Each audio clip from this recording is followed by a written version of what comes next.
Do you all know how much longer you're going to stay? Well, as I don't until we see, we're trying to get a closure to this. So really, I don't really know when we're leaving it. We won't leave until we get a closure. The beautiful Jamaican national, Kerran Baker, had graduated from Ascot School in Portmore. Affectionately known to her family and friends as Kerry, she is described as sociable, outgoing, and fun. She is also very family-oriented. Kerran dreamt of having a happy and successful life. She was an RN in Jamaica, but she wanted more. In 2008, it looked like her path was headed right to her dreams. She was offered a job at Premier Clinical Care in the Cayman Islands. She had to leave her friends, family, and even a fiancé behind, but she was determined to make her dreams come true. Jamaica to Cayman is a 10-hour drive in a vehicle, so she wasn't extremely far away from her loved ones. She moved into the Lower Valley area of Town in an apartment on Arrow Drive. For the past 4 years, Kerran kept in contact with her family. She was doing so well for herself, she was able to send her little sister an allowance. She told her sister Tanya Ann she would help with the fees at the university as long as she did her part and continued making the grades. Kerran and Tanya spoke often. Tanya even recalled a conversation she had with Kerran. Kerran had said a man was bothering her, stalking her. He told Kerran and her family if he didn't have her, he would kill himself. He was very obsessed. He would call multiple times in a day, even show up to our apartment uninvited or hide behind the apartment. Kerran wasn't interested, and she told him that. She told him that she was engaged and her boyfriend lived in Jamaica. This did not stop the businessman.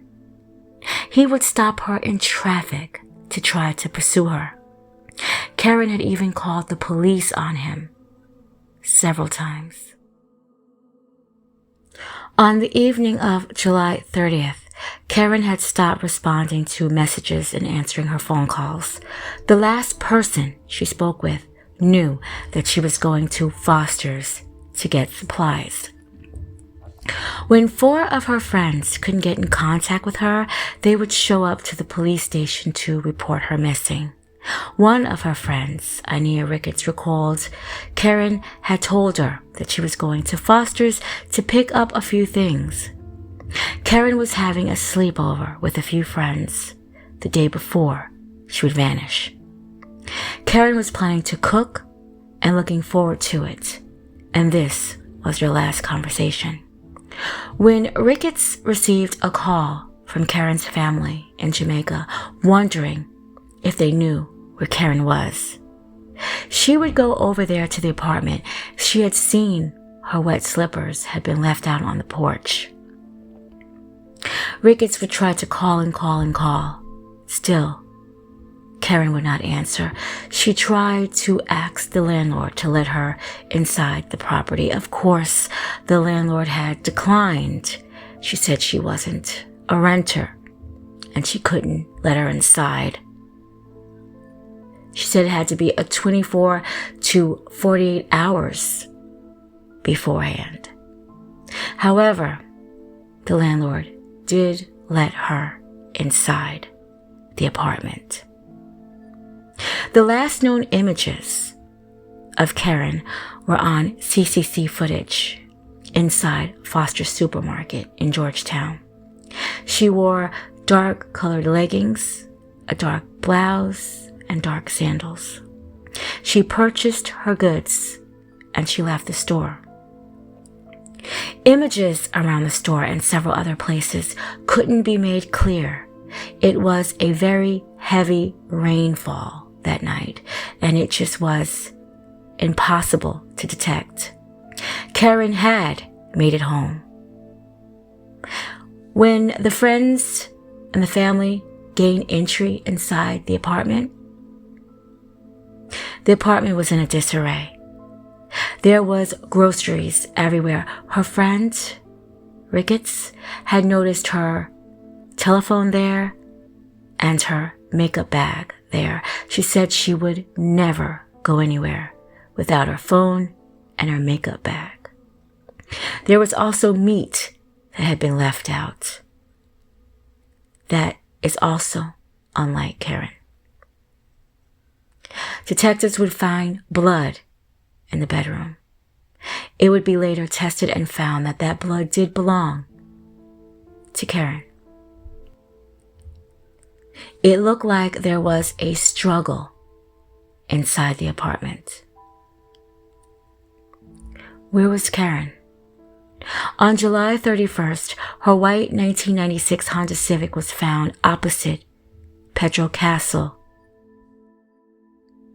the perimeter of the cemetery. The keys to the vehicle were tossed in the bushes and the doors on the car were locked. Tanya was still hopeful. She said she dreamt about her sister and she was alive and well, and someone was keeping her against her will to teach her a lesson. She says, quote, "I know someone who wants to be with her but can't. He's trying to show her he can get her when he wants. He just wants to torture her a little," end quote. Even Kerran's brother said this was going to be a lucky day and she was going to be found. Tanya added, quote, "My sister is very, very beautiful, very attractive, so she is always a target. People are always making advances at her, trying to pursue her," end quote. Was this hope of a little sister who desperately is wanting her big sister to return safely? Or is it just that? Hope. Georgetown police had turned a missing case into a homicide, saying that there was no indication that she was dead, but that they would investigate it with the same vigor as any homicide cases. The stalker described by the Kerran's family. The police had taken his phone so they could establish leads. He denied knowing where Kerran's whereabouts. Ricketts says she knows in her heart who is behind this. She knows he had something to do with it. She also knows that he has killed her friend. Kerran's parents begged for their daughter's return. Quote, "That's my child. Someone please tell me something. I need her. I need her. I'm begging to God," end quote. This was said by Mrs. Anthony, Kerran's mother. She also said that she had spoken to her daughter that day. Kerran had actually called her mother to tell her that she had wired her some money. Kerran's parents, they can't sleep. They can't eat. They have embraced and prepared themselves for the worst news. But will it ever come? They have made plea after plea to the Jamaican government to intervene in the matter. Kerran's stepfather, Wilmot Anthony, issued a public plea for a Jamaican Foreign Affairs Ministry to get in touch with Cayman Island.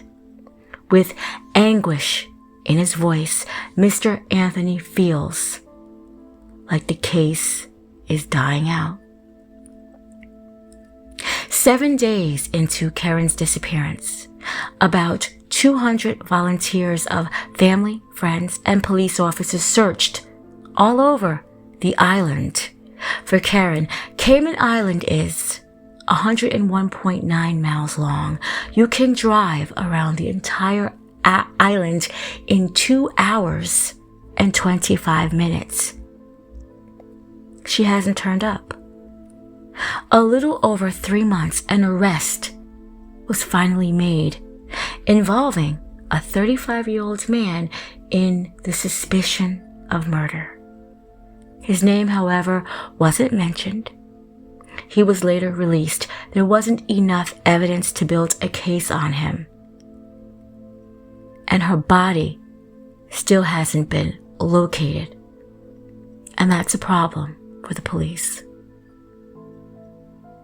It will be 11 years since Kerran has been missing. On July 31st, this month, it will make officially 11 years. She would be 35 years old in 2022. Chief Inspector Joseph Wright, one of the detectives that was on the case, says, quote, "I have never had a murder inquiry that I have conducted that I have never been able to come to a close, and this inquiry has bothered me. During the investigation, I met her family. I met her fiancé. So it remains one of those things that keep recurring on my mind. What happened to Kerran Baker?" End quote. Her friend Ricketts says she misses her every day. She has the biggest portrait in her house, she says. She has a picture on my computer screen. 11 years later, no resolution. Some family members feel they know again who's behind this. But the man is still walking free, while Kerran Baker is no longer here. Besides Kerran's dreams of having a happy and successful life, she wanted to be a wife and a mother. And someone has cut that short. Crime Stoppers in Cayman Island has issued a $10,000 reward for information leading to Kerran's whereabouts.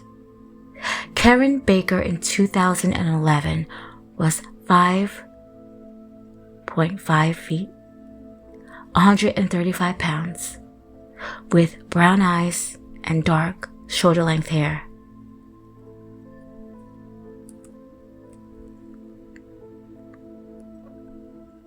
They are loved. They are wanted. They are missed.